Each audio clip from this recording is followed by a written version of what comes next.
High, আমার নাম ঋষিকেশ আর আমি ঘুরতে আর ভিডিও বানাতে ভালোবাসি। আর আজকে আমরা যাচ্ছি আমার হোম টাউন আলিপুরদুয়ার থেকে প্রায় 200 কিলোমিটার দূরে কালিম্পংয়ের একটা ছোট্ট গ্রাম কোলাখামে একটা ওয়াটারফলের উদ্দেশ্যে।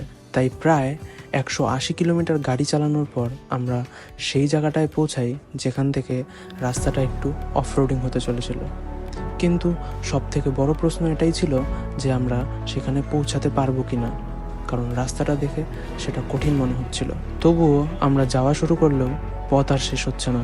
প্রায় 12 কিলোমিটার এই ভাঙা পথ অতিক্রম করার পরে আমরা পৌঁছালাম সেই ওয়াটারফলে নয়। এখানে আমাদের বাইকগুলোকে রেখে প্রায় 3 থেকে 4 কিলোমিটার পায়ে হেঁটে ট্রেক করে যেতে হবে। আর সেখানে পৌঁছানোর পর আমরা যে ভিউটা দেখলাম সেটা ওয়ার্থ ইট ছিল কি না সেটা জানার জন্য চ্যানেলটাকে সাবস্ক্রাইব করুন, কারণ সেই গল্পটা থাকছে এপিসোড 2-তে।